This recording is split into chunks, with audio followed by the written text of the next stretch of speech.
sur cette loi justement sur l'homosexualité donc nag moom ki nga xam ne que moo di Amadou Ba tontu na si benn déclaration bi nga xam ni itam def na ko donc nag propos yi nga xam ni itam moom la Ousmane kii Mamadou Sy Tounkara daal di yékki moo daal di faire réagir ki nga xam ne que moo di le député Amadou Ba dans une déclaration publique. Ce dernier a dénoncé une très grave division de fausses nouvelles accusant Tounkara de chercher à semer la confusion dans l'opinion. Il a rappelé que l'Assemblée nationale convoquée en session extraordinaire était tenue de se prononcer uniquement sur 4 projets de loi, mais qu'elle examinerait bel et bien la proposition de loi en question. Madame Assemblée nationale li mu woote dafa nekkoon pour ñu daal di examiner li nga xam ne que moo di ñeent loi waaye nag du ñàkk di daal di examiner loi jëm sur criminalisation de l'homosexualité fii Sénégal te itam boobu de loi dinañ ko examiner lu yàggatul dara. Donc pour lui les déclarations de Tounkara sont dangereuses et susceptibles de troubler l'ordre public. Face à cette controverse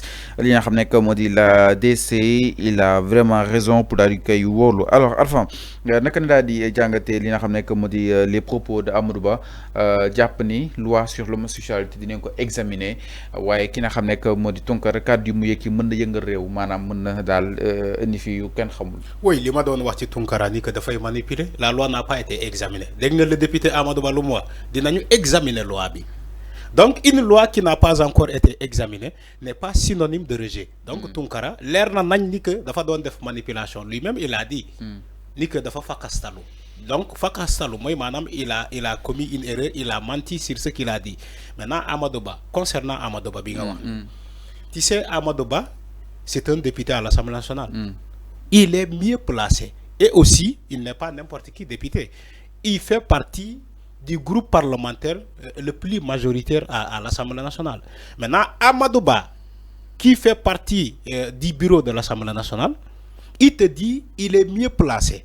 Amadou Ba, je crois, il est mieux placé pour expliquer les gens ni que Tounkara lu mu wax ni du dëgg. Parce qu'il fait partie de la commission des travaux à l'Assemblée nationale. Amadou Ba, il fait partie du bureau de l'Assemblée nationale.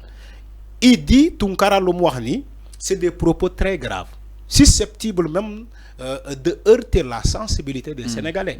Il peut manipuler et mën na taal réew. Parce que on sait au Sénégal l'homosexualité, cette loi-là, comment elle est sensible. Depuis fort longtemps, les Sénégalais plaident pour la criminalisation de l'homosexualité. Maintenant, si Ousmane Tounkara bu taxawee ci émission di wax des contre-vérités, mën naa taal Sénégal. yow dégg nga benn kuréel taxaw na fi nee ne day mars le combien ñoom ànd sàmm ji koy xaw ma ànd dëgg. ñoom Ousmane Karim Xurum Xaq. dégg nga ñoom Karim Xurum Xaq ñu ne dañuy mars mais imaginez ce que Tounkara a dit ñooñu buñ ko déggee mais day gën a xam ba taal bi.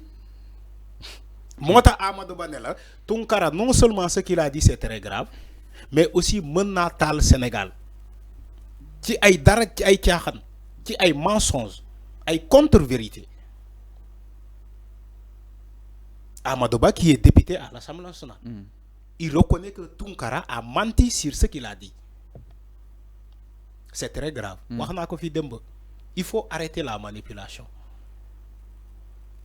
bu la yàlla baaxee ba ngay toog ci plateau di wax di informer sénégalais nga nekk journaliste wala nga nekk professeur wala nga nekk chroniqueur nga nekk lu la neex, il faut savoir canaliser l'information.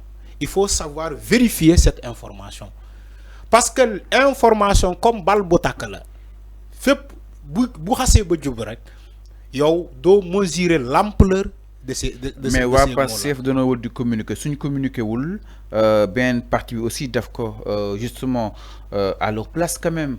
Il faut ñu leeral askan wi sur fu ñu daal di toll si wàllu woowu noonu parce que Amadou Ba génn rek ni dinañ ko examiner dem yoonam dema toog concrètement peut-être tenirul route kenn.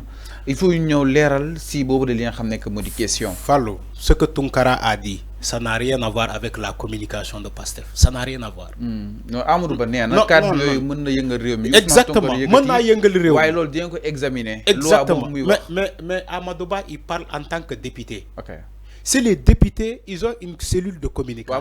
Les députés de Pastef. Non, c'est pas les députés de Pastef. Non, parce qu'il y a une majorité. Tu parles pour tous les députés. Non, tu parles pour tous les députés. Mais député Pastef. Non, Fallo. Les Sénégalais ont banni ces propos, ce que tu dis là. On ne dit pas député Pastef, on dit député des Sénégalais. Les Sénégalais qui ont voté ces députés-là. Sénégalais, ils ont banni le mot bobo. Les députés, ils ont dit man député Macky Sall là. Sénégalais, depuis bobo, ils ont banni ces genres de discours. Un député ne doit pas, man député Sonko là, ou la député Pastef là. Tu dis, man, je suis député à l'Assemblée nationale du Sénégal. Parce que j'ai été élu par le peuple. C'est le député du peuple. Maintenant, les propos de Tunkara n'ont rien à voir avec la communication de Pastef. Tunkara, il voulait manipuler l'opinion. Les propos de Tunkara n'ont rien à voir avec la communication de la cellule, de la cellule de la communication de l'Assemblée nationale. L'Assemblée nationale dafa am cellule de communication.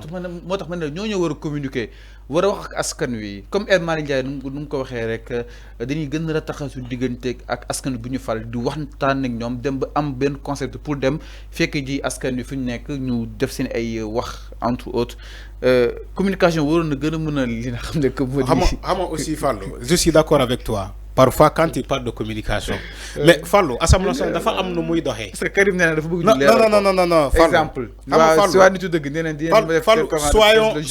Soyons d'accord sur une chose. Soyons d'accord sur une chose.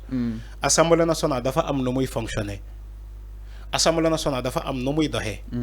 C'est pas des minorités ou bien des tiers qui vont venir dire à l'Assemblée nationale ni ngeen wara doxé. Alors que Assemblée nationale dafa am règlement intérieur. Ils respectent le règlement intérieur. Les députés, ils respectent la constitution. Ils respectent aussi l'institution. Mais ce n'est pas un Sénégalais citoyen lambda qui va venir dire l'Assemblée nationale ni ngeen wara fonctionner. En sachant que l'Assemblée nationale dafa am règlement intérieur. Moi, je suis d'accord avec ce que tu as dit. L'Assemblée nationale dafa am cellule de communication. Ils communiquent sur toutes les propositions de loi, sur tous les projets de loi, et surtout l'examination des lois y à l'Assemblée nationale. Voilà les questions que les députés posent à l'Assemblée nationale. Les séries de questions. Maintenant, Tunkara, ce qu'il a dit, ça n'a rien à voir avec la communication de l'Assemblée nationale. Tunkara, il a voulu manipuler l'opinion. Il a voulu manipuler les Sénégalais, qui est la loi sur la criminalisation de l'homosexualité. Parce que d'abord, il y a comme moi, dafa am sens di tok ci ay plateau, c'est une voie autorisée.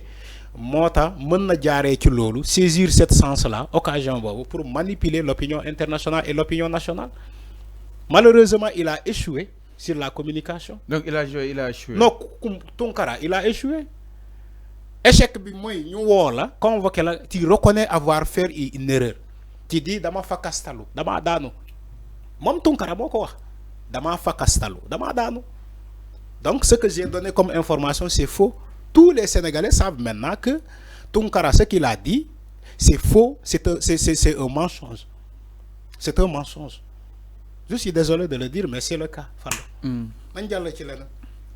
Alors non exactement mu nekk ay leeral yi nga xam ni itam le député Amadou Ba indi na ko par rapport ak li nga xam ne que mu di justement coow li donc nag ces propos ont immédiatement suscité exactement de vives réactions, notamment celle du député de Amadou Ba dans une déclaration en tout cas politique et publique. Ce dernier a dénoncé une très grave manipulation mais aussi diffusion de fausses nouvelles accusant Tunkara de semer la confusion dans l'opinion. Parlons tout à fait autre chose dans ce truc de matinal. Alors dañuy daal di ñëw